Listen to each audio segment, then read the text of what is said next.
app's got it locked.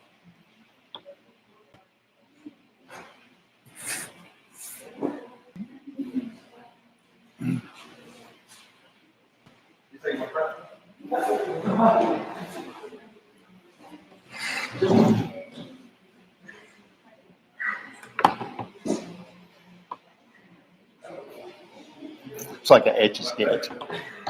Remember as a kid? I don't know. All I can do is draw the staircase. Hey, Dad, I'm done with this. Just try to fill it in. I could not do anything. It's meant for somebody smarter than me. Better take that logo off before somebody gets upset. Get that logo off.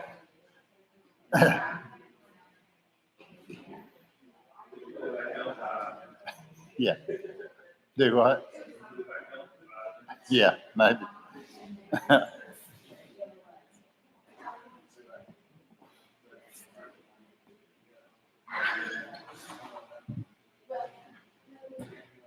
All right.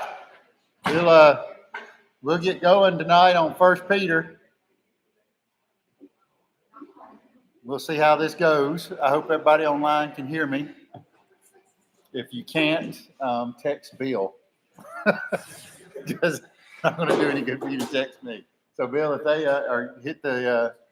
if those of you who are watching on YouTube, just hit the GroupMe app or something, or put a chat in. Maybe I'll see it if you can't hear me, but I'm having to broadcast from a laptop that I normally don't broadcast from. So, hey, everybody. Tonight is on 1 Peter. So, my condolences to you all for the word study I gave you last week. I know that was a lot in one sitting, but if you have the Bible.com app, what I would encourage you to do is pull up tonight's event, and you will see 1 Peter.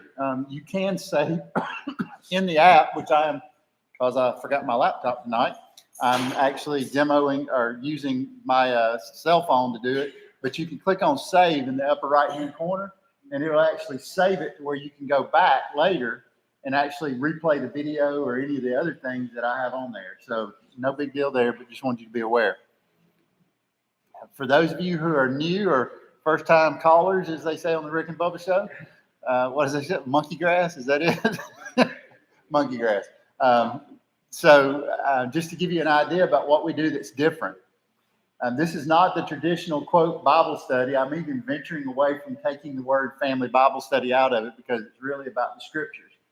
And the scriptures are more than just what we know that are canonized in the book that we typically hold in a Protestant church in our hands. There are many more scriptures that we just haven't used in our lifetime. And so a lot of the times you'll see in our, quote, Bible study, you'll see us working through a book of the Bible, and then we'll reference archaeology, we'll reference history, the culture, we'll reference timelines of other civilizations that were going on to put it in perspective. But the primary reason that we do that is that I want you to be in the place that they were when they received these letters.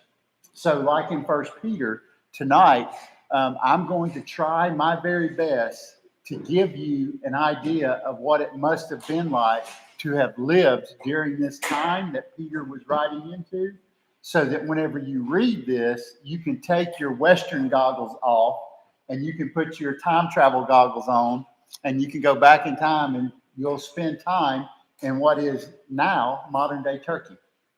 So that is where we're going to find that most of our time is spent in the entire book of 1 Peter, is that we're going to be living in modern day Turkey, obviously around the 60s AD time period.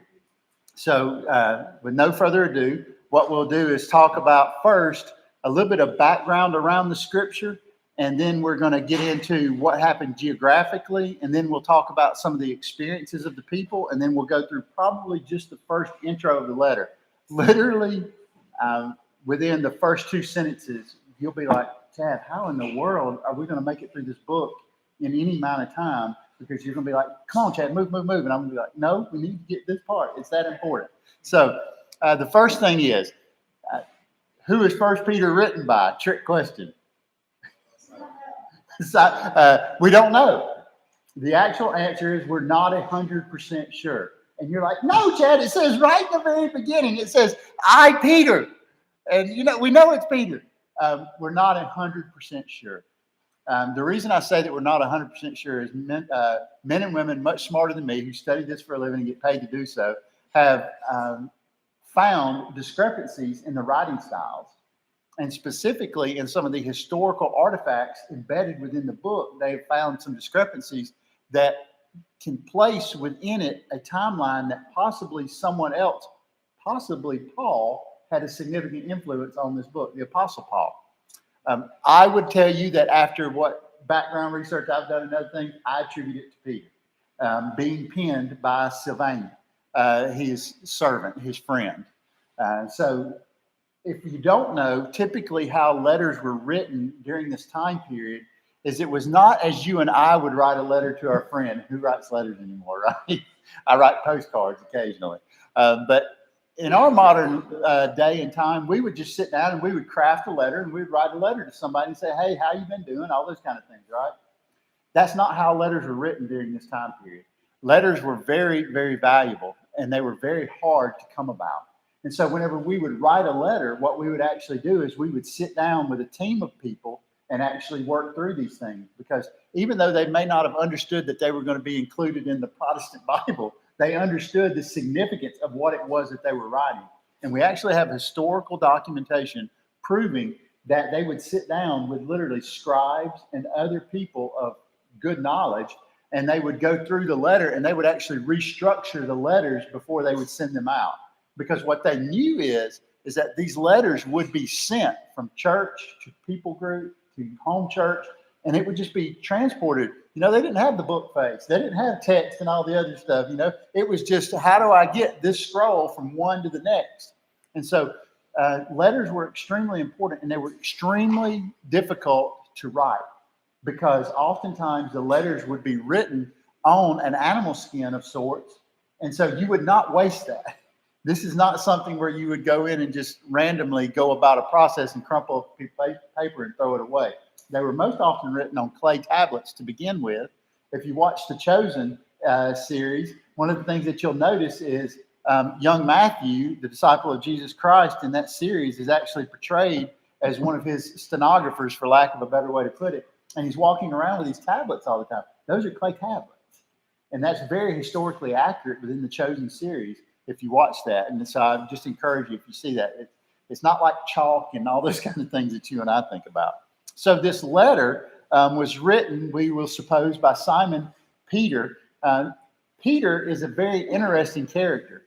Peter, if you look at the notes here, it says Simon was his personal name. That was his given name by his mama and daddy, as we'd say. And Peter was given to him by Jesus, though, in Matthew 16:18. Remember, Jesus loved renaming folks.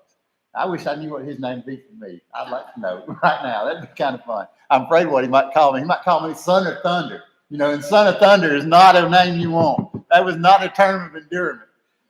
So that was a joke almost among the disciples. Though Peter is dominant, there are three other names that we see in the Hebrew Scripture. We see the Hebrew specifically, Simeon. So we see that name. And then we see Simon, and then Aramaic. So there's three primary languages that we're dealing with here. And I think that's very interesting. When we study Scripture together, we most oftentimes either think of two forms of languages, Greek or Hebrew, and then oftentimes we don't even think about it when we're studying the Scriptures. But the form of language that we're studying primarily now in the New Testament is Greek, but there is Aramaic mixed into it, which Aramaic was a language, a dialect of the time, and we actually know that Jesus spoke Aramaic himself as well. And so that's very interesting whenever you think about that people had three names. Hebrew, Simeon, Simon, and Cephas, also known as the Rock. Hey, Fred. Good to see you, brother. Good. I'm just glad to see you. And so now what we've got is that we see Cephas. Now, when we see Cephas, it's oftentimes also, we see a Greek term used, Petros, meaning, come on, y'all, the rock. We're not talking about Dwayne Johnson. We're talking about the rock. And so he's talking about Petros, the rock. And oftentimes in Scripture, we actually see a confusion around that naming of Peter. Typically from a Catholicism background, what we see is that whole naming of Peter and Petros being associated with him being the foundation of the Catholic Church. Remember when Jesus gave and he told Peter, upon this rock I will build my church, he was standing at literally the gates of Hades. And you say, what do you mean he was standing at the gates of hell? No, he was standing at a mountain, and he was overlooking, if y'all remember, the gates of that place where they worshiped the god Pan. Do y'all remember that if you rewind from our Bible studies a long time ago? And there's actually a gated opening into that mound of earth, that mountain that was the gates of hell, as it was referred to in the Jewish life. It was in the northern part of what is today the mountainous area way above Israel. And so at that place, Jesus said, upon this rock, I will build my church. And was he talking about Peter? No, because Peter's not a rock that's going to last forever. He was talking about the pronouncement of Peter that Jesus, you are the Messiah. Where else would we go? Upon the rock of Jesus. And that's what, so just trying to get your mind around what's going on here. And then we also see some other times where his name is actually called by different names. And if you're anything like me, raised in church since I was 6 years old, I didn't know there were that many Marys in the Bible, even though I just kept hearing the word Mary over and over and over again. But a lot of people had the same name. But oftentimes you'll see Simon referred to as Peter as well. This is interesting. And how many names can you have till you're just like, Dad, can I just write my name, my first and last? Do I have to write my whole name? He was also called Simon Bar-Jonah. And why was he called Bar-Jonah? Because that is the formal name of the son of Jonah. Do you see that? Bar-Jonah? Bar being son in Hebrew, by the way. If you're not familiar, you know bar mitzvah.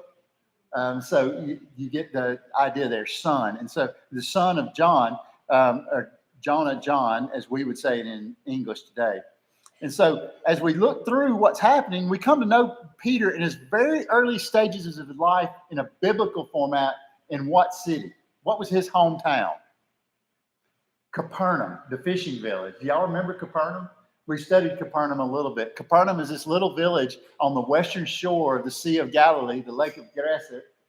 And then what we see is on that lake, as we would call it, it's like Lake Martin here, right? I mean, it's not really a sea. And they have this fishing village called Capernaum. We can actually go to the supposed home of Peter today if we were to go archaeologically and tour Capernaum. They actually have a church built over a section of the believed home there. Remember, his home was only literally steps away from the synagogue that is in Capernaum today. We actually, if we were to travel to Capernaum, you could actually see a white synagogue made of white kind of rock. It's not the original synagogue of Peter's time. The synagogue of Peter's time would have been made out of black stone because it's the lava kind of rock, the different kind of rock that actually built with during the time of the Hebrews. The church, the synagogue you see there today is actually built on top of the synagogue that Jesus would have attended during his time. And so that was Peter's home, is in Capernaum. And it's literally right on the shore of Galilee, the Sea of Galilee. And then, ma'am. Yes. With a glass floor. And it's octagonal. It's on top. It's very strange from a shape standpoint. But you can go see that literally today. Peter had a brother, and his name was Andrew. If you watch The Chosen, you'll get that really quick. You just like all of a sudden you start associating these characters, and you're like, oh, well, that's him. I'm going to see the guy in Texas when we go to see filming. I'm going to call him Andrew, not his real name. But here we are. We got Peter and Andrew as brothers. Where were they from? No, they were from Bethsaida. And so Bethsaida is a fishing village up. If you move clockwise around the Sea of Galilee and you go up to the approximately 12 o'clock position on the Sea of Galilee, you'll arrive at Bethsaida, which is Bethsaida. Do y'all remember what the name stands for? Town of Fish. So what creative place, right? I mean, why didn't we call Prattville the town of gin? And I don't mean like drinking gin. I mean like cotton gin. And so I always joke, I get to travel all across, I used to travel all across the United States, and people would always ask, where are you from? And I would say, I'm from the Deep, Deepsville. It's the only town named after mosquito spray, the town of Deep. So I know it's spelled different. Y'all bear with me. And so here we are, is that they are from Bethsaida. What's interesting is that modern day Bethsaida is still disputed. There's a group of archaeologists that believe that Bethsaida is almost a mile inland from where it is, actually over a mile inland from where it is, because they believe it's silted in that far, that the actual shoreline of Galilee is silted in that far. And then there's a group of people that would still believe that no, Bethsaida is literally on the shore, and the remains of Bethsaida can be seen on the shore of the Sea of Galilee. I don't have an opinion of either way, so if you're trying to nail me down, I don't really know what to tell you. I'm just telling you that it's right there somewhere, and they came from this fishing village where they learned their trade. What's interesting is that Peter, what was his primary occupation before Jesus called him as a disciple? A fisherman, right? What does that tell you about Peter from an education standpoint based on Jewish culture? He was, like George Bush said, even D students can become president of the United States at some point. He was a failing student in the synagogue. He was not smart enough to be looked at as somebody that the Pharisee would want to invest significant more time in and to have him follow as a disciple. And so why does Peter and Andrew go into the family business? Because that's what you typically did. And they went into the family business of being fishermen, because when it came time for them to come out of the synagogue in their training at the time of bar mitzvah, as we would know it, you learned how to read the Hebrew language very good. Now go get a job. And so he would step out and then get a job. And then his classmates that were really the Bible nerds, not really the Torah nerds would go in and they would actually go on to study underneath the Pharisee or the rabbi, as we would know them, a teacher that we would then study under. So Peter, at some point, for whatever reason we don't know, takes up roots and he moves from Bethsaida. Maybe the fishing got bad. Maybe they outgrew daddy's business. We don't know what happened. They moved from Bethsaida down to Capernaum. Yes, what?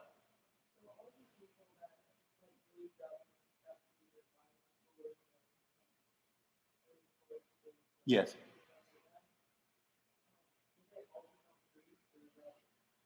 Not necessarily. The question was is if would all the students of the rabbi necessarily become priests?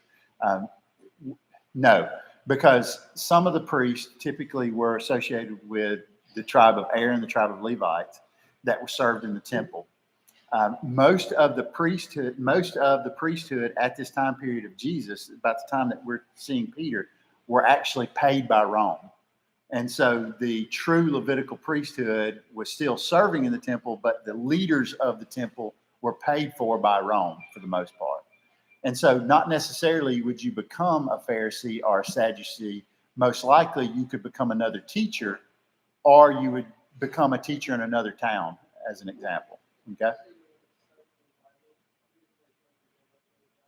You were probably typecasted as a Torah guy. Yeah.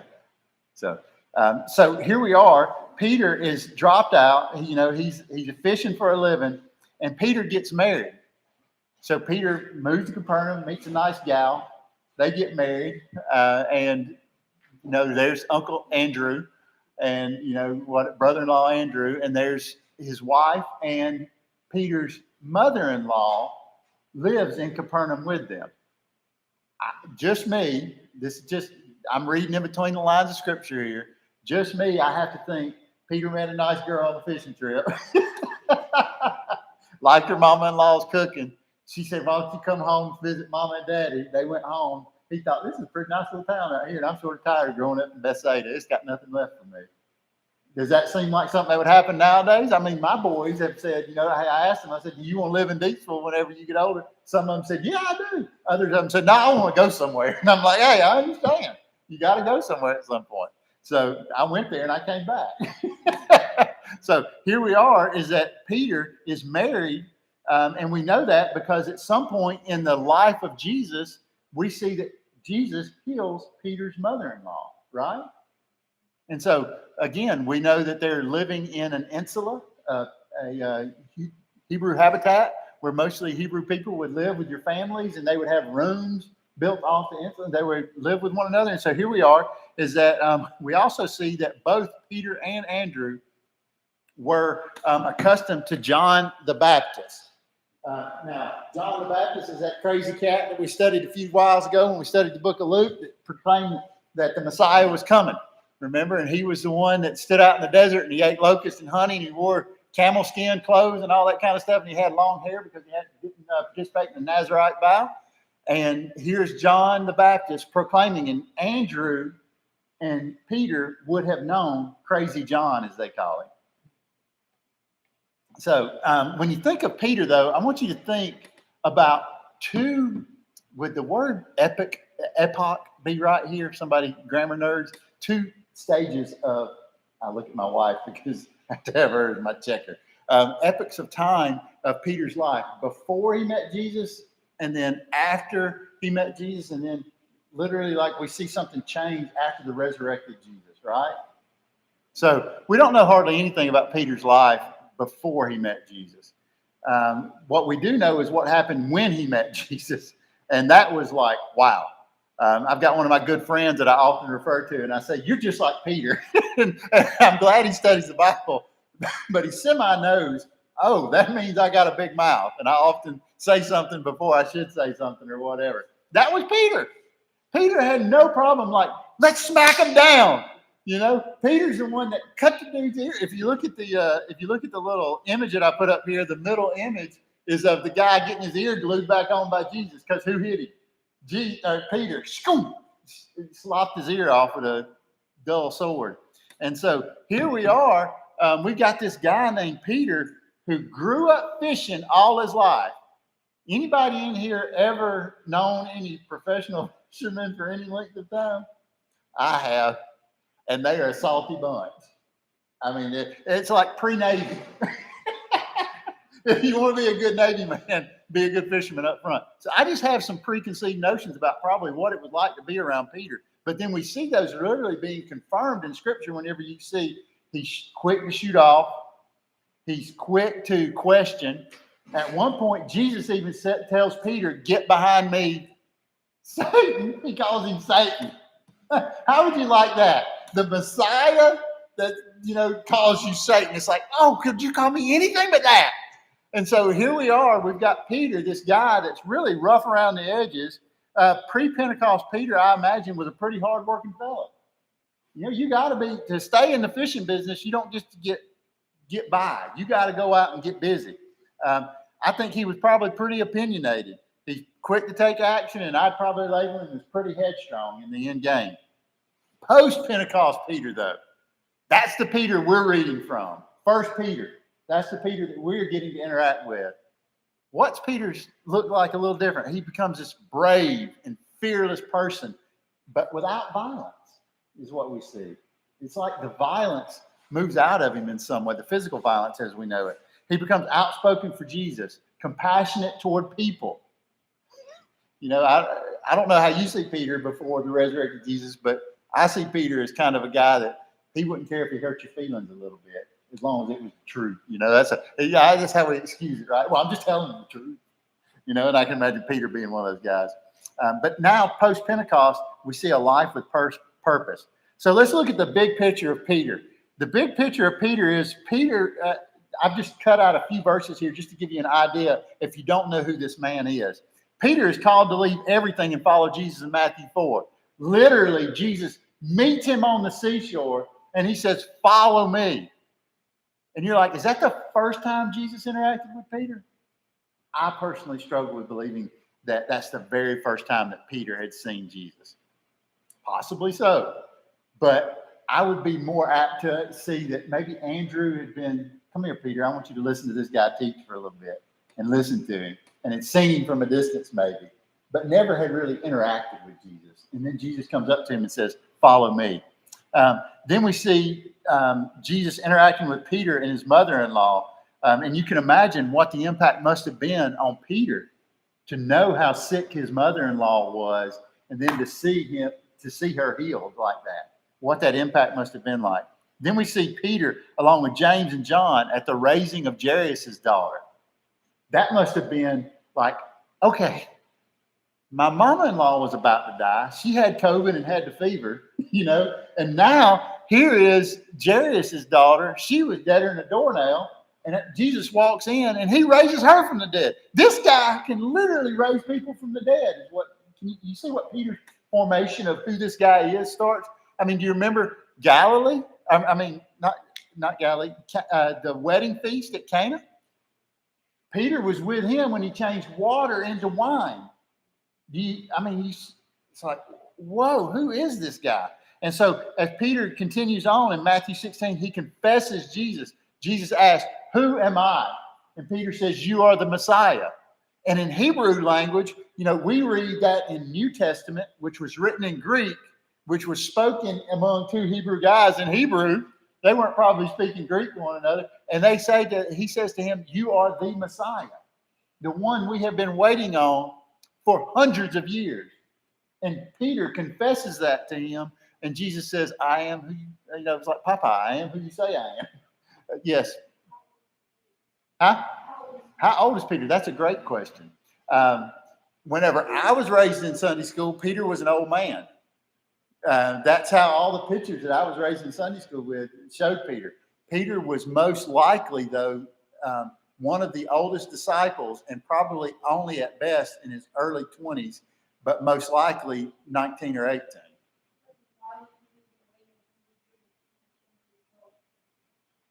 Oh, so the Hebrew people had been waiting for the Messiah. Thank you for clarifying that, Foster. He would have been proclaiming, you're the Messiah we have been waiting on since the Old Testament times, which actually have been thousands of years.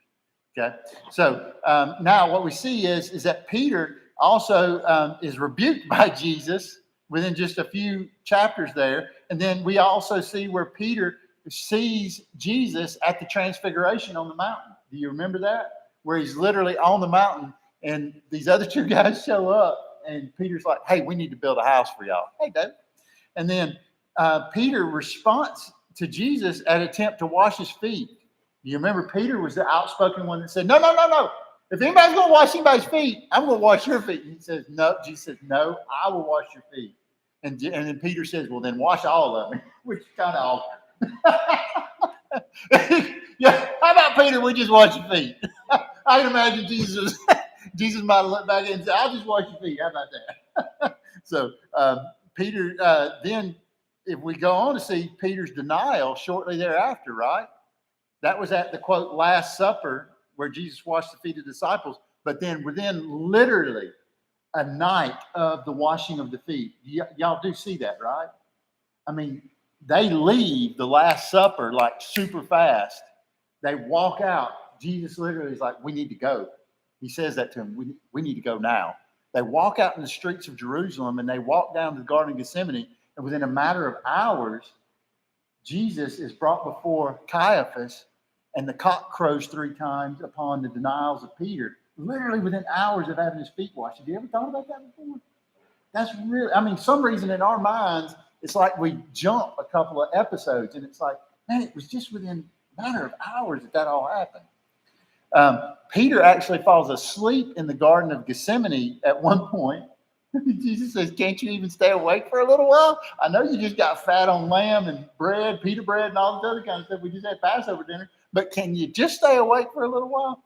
And then Peter attacks the servant of the high priest in the garden and cuts his ear off. Peter denies Jesus. Cleopas and another disciple learn that Jesus has appeared to Peter later after he is risen from the dead. Jesus is risen from the dead. And then Peter is reinstated by Jesus at the Sally sells seashells by the seashore.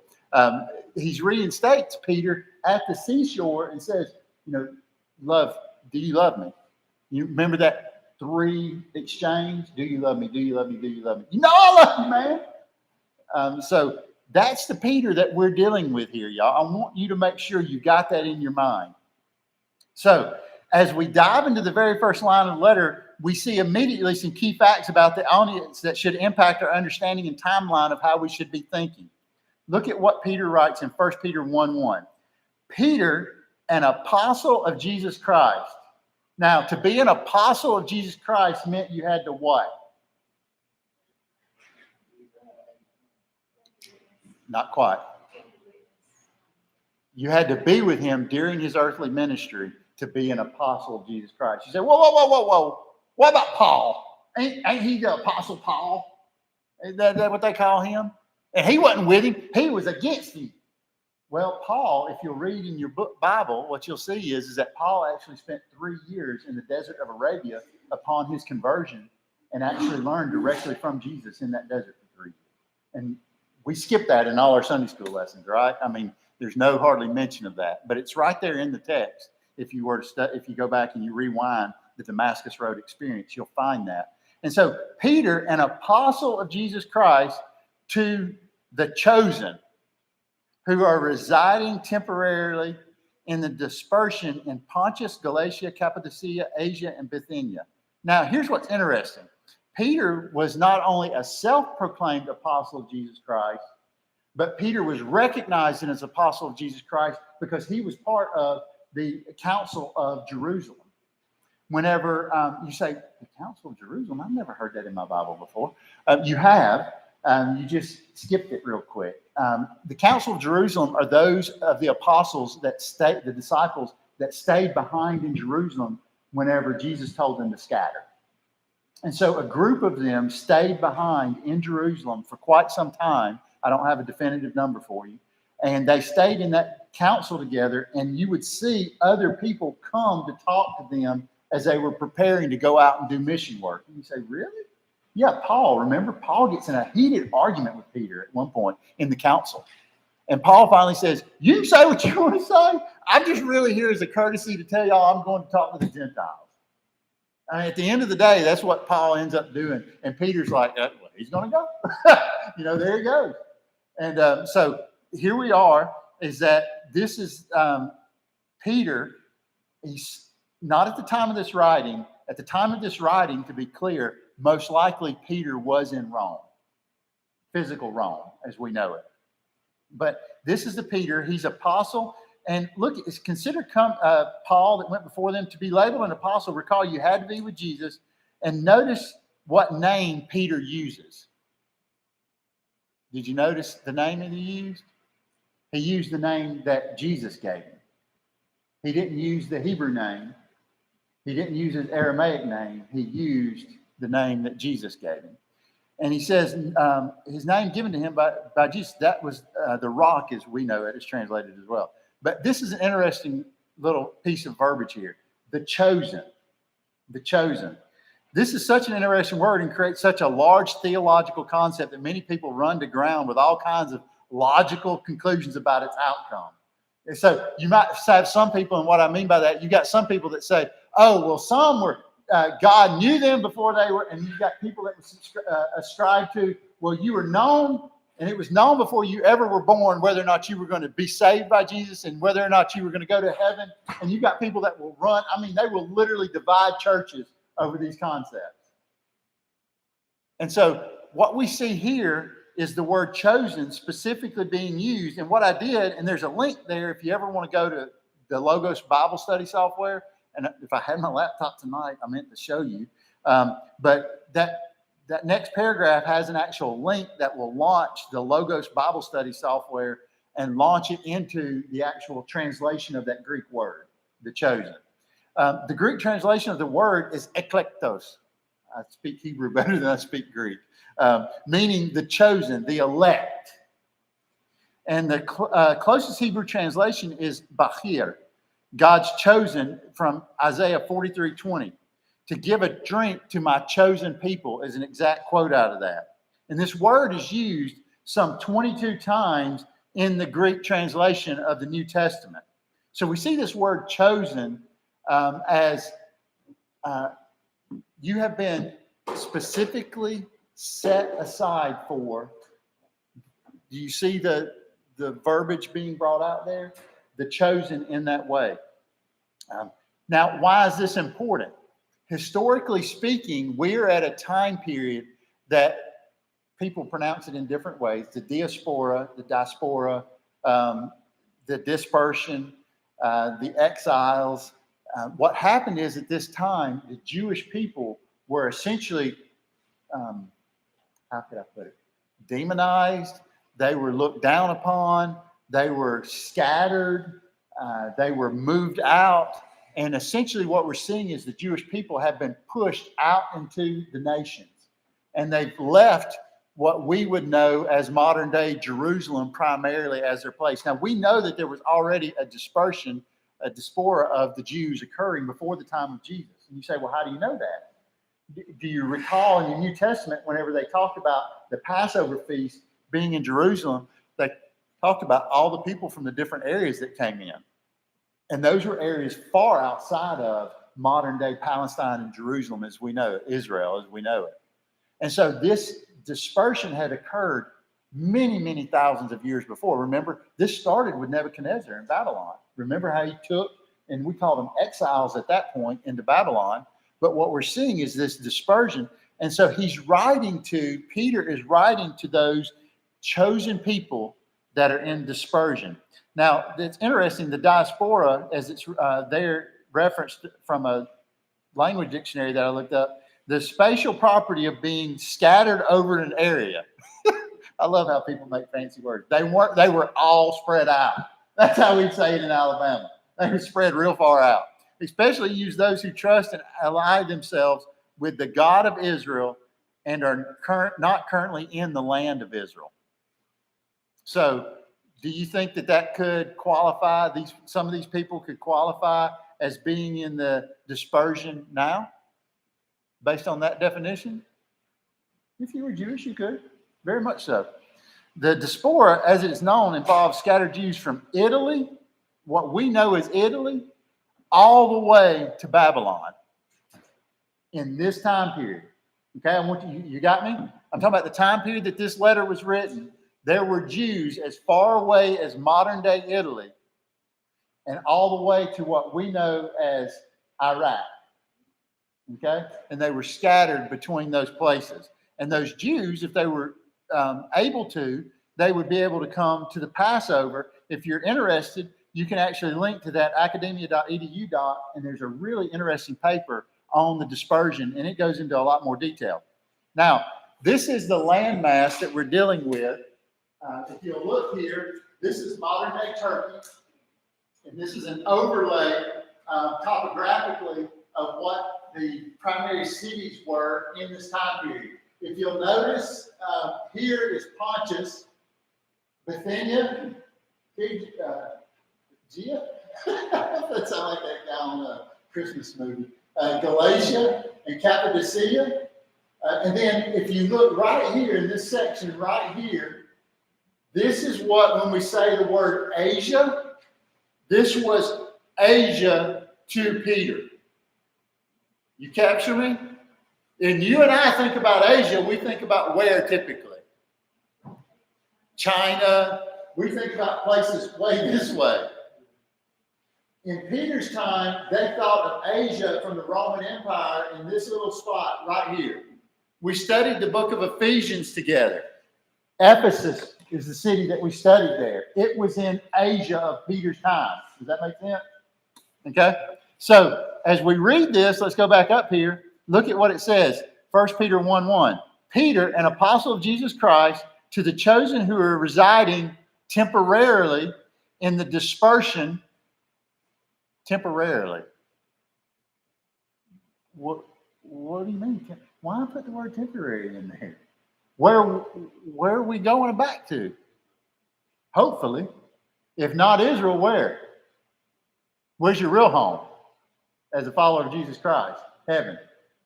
So somebody says, do you live in Deatsville? Yes, temporarily. Yeah, I do. Right now, I stay in Deatsville. I guess it'd be a good way to put it. So I stay in Deatsville right now. So, but temporarily in the dispersion in Pontus, Galatia, Cappadocia, Asia, and Bithynia. Do you see that on the map now? Those are regions primarily. It's actually banded into areas. I deleted that map. But if you were to look, it's actually banded, like Cappadocia is banded into this area, and then Galatia is banded. It's almost busted up into 4 quadrants, except for Asia. Asia is kind of this little one that's, from a symmetry standpoint, it's kind of off to the edge. All right. So this is really, like I said, I love the, yes, Fred. The dispersion, is that like little pockets of missionaries? No, it is people that have been moved out of their homeland like refugees, and they've been scattered. It'd be the equivalent of Obama bringing somebody in on a plane and shipping them off to Detroit and Florida and everywhere else. There's a dispersion. They've been shipped everywhere. Okay, so boy, that might get me kicked off YouTube right there.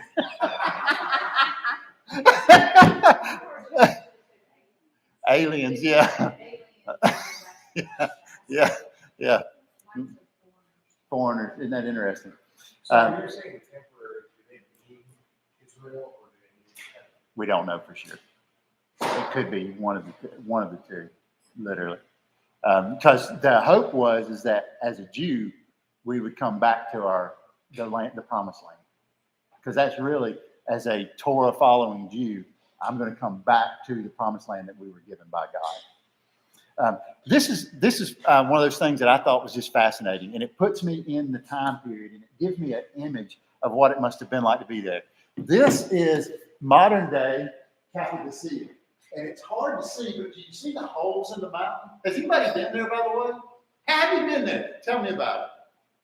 So the land's all made up of this sandstone there? Yes. And you can literally, with a piece of iron, you just dig a hole in it. And they dug holes all that stuff and made homes. Yes. But if you was just like passing by, you would never see it. Yes. It's like it's camouflage. Yes. Right there hiding. Yes.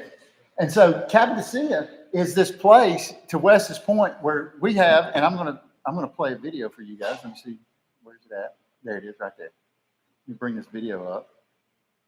I'm not going to play the music. So we're going to go through here real quick, and I won't play the whole video for you. I might. It's 2 minutes, 43 seconds. But this is now up toward the top. And so you see these spires that are here. They actually, and there's hotels now there. Literally, you can rent a hotel room inside of a cave. I told Kelly, this is one of those places now I'd like to go see. And she said, have a good time. But seeing some of the rocks with the holes in them and stuff, they literally had like homes that the Christians would live in. And there's literally more than just Christians would live there, obviously, but they actually have literally like churches carved into the side of these.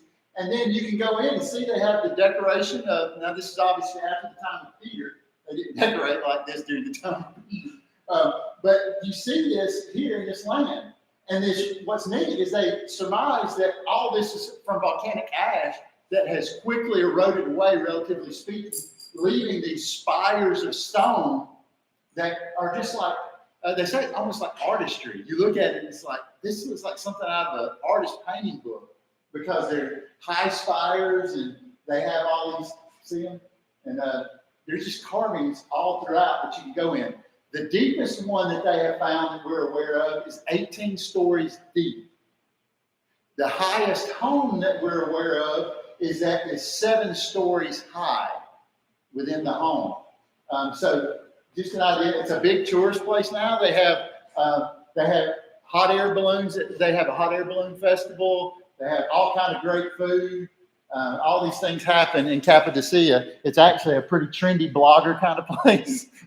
It's not the reason I would go, but it's a pretty interesting place whenever you look at that. So that's Cappadocia. Nobody else has been there, only Wes, the Navy man. Yeah. Do what? Way inland. Okay, good. So that is the region, one of the regions that would have been receiving this letter. Cave dwellers. You see that? Doesn't that put you there a little bit? You start thinking, man, I wonder what life must have been like living in there and then getting a letter from somebody and all of us rushing in, they hear that, oh, it's Shabbat. Because remember, we're Jews primarily that have been converted to Christianity. So we would still be celebrating Shabbat. And so Friday night comes, and you hear you got a letter from the Apostle Peter, and everybody rushes into the house church to hear the reading of the letter of Peter. and you start to read this letter, and you read this letter, and it says to you, now he's addressed it, we're just in verse 4 now, into an inheritance imperishable and undefiled and unfading. You see that? An inheritance. An inheritance implies that there's something waiting on you from typically an earthly father, an earthly family of some sort, right? And so we see this word inheritance, but it's secured for us in heaven with God. It very much aligns to what Peter would have heard Jesus talk about, where man is putting their treasure in Matthew. Remember in Matthew, the book of Matthew? It says, don't store for yourselves treasures where? On earth, where moth and rust can eat away at them, but make for yourself storage. But this inheritance is protected by, look at this, the power of God. So let's keep reading in verse 4. Into an inheritance imperishable and undefiled and unfading. Undefiled gives you what sense? What defiles a treasure during this time in a Christian's mind? Sacrifice to a God, to a pagan God. Undefiled and unfading. Reserved in heaven for you, who are being protected by the power, you who are being protected by the power of God through faith for a salvation ready to be revealed in the last time. The power of God. That's an interesting phrase. I went in and something triggered me. It's the Holy Spirit, but it's not something. And that word, the power of God, is actually a phrase used often in the Greek translation of the New Testament. This power of God, if you look at it, for instance, let's go through and just get a view of what the power of God does. In Matthew 22, verse 29, but Jesus answered and said to them, this is to the Sadducees, he's speaking to the Sadducees, and he's talking to them because they've just tried to trick him and said, if a man's wife dies and his brother has to marry her, in Jewish tradition, the brother of the man would marry the wife so that she wouldn't be living by herself and be destitute. And then they try to trick you to say, well, what if all 7 brothers marry her? 7 wives, 7 brothers or whatever. Here we are. They marry this woman. Who's she going to be in heaven? She's already slept with all these other men. Whose wife is she going to be? And Jesus says, listen, you are mistaken because you do not know the scriptures or the power of God. Then look, in Luke 22:69, but from now on, Son of Man will be seated at the right hand of the power of God. Acts 8:10, they were all paying attention to him from the least to the greatest, saying, this is the power of God that is called great. Romans 1:16, for I am not ashamed of the gospel, for it is the power of God for salvation to everyone who believes, to the Jew first and also to the Greek. 1 Corinthians, for the message about the cross is foolish to those who are perishing, but to us who are being saved, it is the power of God. 1 Corinthians, but to those who are called, both Jew and Greek, Christ is the power of God and the wisdom of God. 1 Corinthians, in order that you have your faith would not be in the wisdom of men, but in the power of God. And over again, we see this power of God being used in Scripture. Almost exclusively, the power of God is associated with the resurrection of Jesus, the Messiah, from the dead. Whenever you map all these verses and you start breaking them down and you kind of look for the commonality between them, you see that this power of God is associated with the power of Yahweh to resurrect the dead. Now, with that in mind, go back now and read that verse one more time. It's reserved in heaven for you who are being protected by the power of God. 1 Peter 1:5. Doesn't that shine a new light on that verse in a little bit? For me, it did. It was like, oh, well, I've read that verse a bunch of times, but I've never thought about it in the context of how the power of God has been used throughout Scripture. That's really interesting. That makes me think about that Peter was trying to encourage them that you have an inheritance which you don't get until somebody dies, waiting for you, reserved for you in heaven, and it's reserved for you by the power of God to resurrect you from the dead. so that you might inherit that. Is that interesting to anybody else, or did I just... that to me is fascinating. It's like, I've read that verse before, and there it is. And faith for a salvation ready to be revealed in the last time. So then I was like, last time? Last time? Is this like 18 and the to be continued? Last time on the 18. You know, many of y'all may not be old enough to remember the 18. But here we are. You know, what is this last time? As I looked up last time is referenced multiple times in the scriptures. Last time is actually the times they were living in and the times we are living in now. Does that make sense? It's the time that we're living in now, and it's the time they were living in then. It's like, whoa. Shouldn't you say it was a long time, Peter, not the last time? But Jesus even said that too, didn't he? He talked about the fact that, you know, you're living in this time, and, you know, some of you won't see death. Do you remember that? And Jesus talks to the disciples. So we go on. He says, verse 6, because of this inheritance, remember that's what we just studied, that you're going to get because of the power of God, in which you rejoice greatly, although now for a short time. You see the deliberate play on words? You're living in the last time, but it's a short time. If necessary, you are distressed by various trials. So we need to read in between the lines and see what it is we're learning about the culture that they were living in. If he was having to write this to them, what was happening to them? They were being persecuted in some way. Most likely, the Roman Empire at this point were blaming most of their troubles on the Jewish people. For instance, you say, well, Chad, how do you know, historically speaking, that they would do such a thing? What did Nero claim was the cause of Rome to be burning? The Jews. He accused the Jews of setting the fire, when in historical fact, he was actually rebuilding Rome by causing it to burn up. And so we see this, that they are now experiencing some kind of trials of some sort underneath Roman persecution. But I would advocate to you that it is not just Roman. Oftentimes when we study our Bibles, we demonize Roman government. And I'm not saying they were nice people. But what I'm saying is society was rough too. And you said, well, Chad, people, they wouldn't really not like people because of their religion, would they? Very much so. I have a few friends that are Muslim, and I love them very deeply. We've had dinner with them in our home.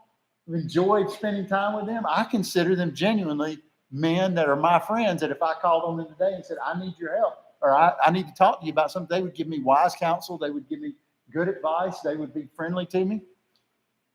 But think for a moment how many people that are different from you that you are, quote, friends with.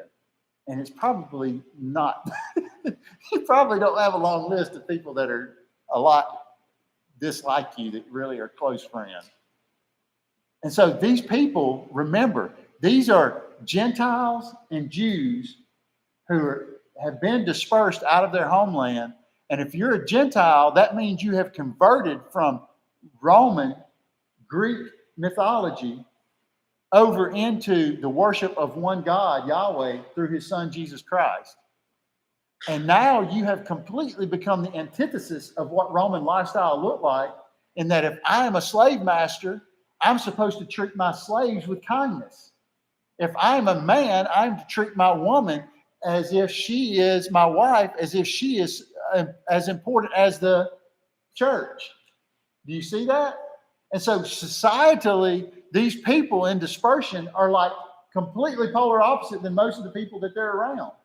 And so this trial may not be just a physical trial as you and I know it, or that we think of often like they're being whipped or persecuted, but they are societally being persecuted as well in their trades, in their marketplaces, and how they communicate with other people. The people that they were normally a part of, they're no longer a part of. They can't be a part of this society anymore because they won't worship the Greek gods. And so he goes on, he says, it's necessary you are distressed by various trials, so that, verse 7, the genuineness of your faith, more valuable than gold that is passing away, what does an inheritance usually exist of? Well, do you see the author? Y'all, that we take for granted so much the capability of these authors to write the scriptures that are just so intertwined with one another. And we look at this and we go, he's deliberately referencing gold here to talk about the inheritance that was above. Do you see that? And he says, so that the genuineness of your faith, more valuable than gold that is passing away, but is tested by fire, may be found to result in praise and glory and honor at the revelation of Jesus Christ. How do we test and how do we purify gold? Light it hard, burn it hard in a cauldron. Burn that gold hard, and the dross will float to the top, and we can scoop it off and keep burning, and it'll eventually purify to the point that you and I know it is 24 karat gold, right? Whatever. Absent from trials in your life, how do you know your faith is real? I would say that it is in the trials of my life that my faith has been proclaimed as the most real. Does that make sense? Without trials, why was it accredited to Jesus as righteousness? What did he do on behalf of the Father? What's the one term that's used? He was obedient to death on the cross. Obedient. Obedient, not just because his dad said, but he had to walk through the fire of the Garden of Gethsemane. He had to walk through the crucifixion to make it through the obedience that God had declared that he was to walk out. It is through that fire that we see that the Bible clearly teaches us that is part of why Jesus was so important as well. And so here we see that Peter is saying, I know that it's hard, and I know that this is testing you. But through this testing, it is not only for God's purpose, but it's also for your purpose to know that you are going to survive this, and it is going to be better on the other side. So my encouragement to you as a follower of Jesus Christ tonight is do not turn your back on a trial. Hit it head on. With all the gusto you got, fall forward. Do what you got to do to stay in it. Don't extract yourself from it too quickly to where you say, oh, well, obviously God must not be in this if it is this hard. Probably God's all up in the middle of it if it's that hard. And you got to walk with him purposefully during those times. It is not my job to keep my kids from making every mistake. It is my job to help them understand, hopefully to not make a mistake, but they ultimately are going to be confronted with those mistakes. And until they go through those and learn those the hard way sometimes, it isn't going to mean a hill of beans to them. Right? And so whenever we see this, this is Peter encouraging these people, just like we would take encouragement. And he would say, this is going to be to the honor at the revelation of Jesus Christ, because he is what? The power of God, whom although you have not seen, you love. Who? Jesus. In whom now you believe. Although you do not see him, and you rejoice greatly with joy inexpressible and full of glory, obtaining the goal of your faith, the salvation of your souls. So, this life, as hard as it is, here in AD 68 maybe, who knows exactly, all this junk we're going through. Did you see the home I carved out with a spoon and how long it took me to carve that house out? And the people were making fun of me. And I can't even trade anymore. And he's saying, yeah, I know. But it's for the glory of God. For your salvation. You see that? It says, the salvation of your souls. This hardship has come about to test that faith. And will you persevere or will you give in? All right, so we're going to end there tonight. See you, YouTube. All right. Any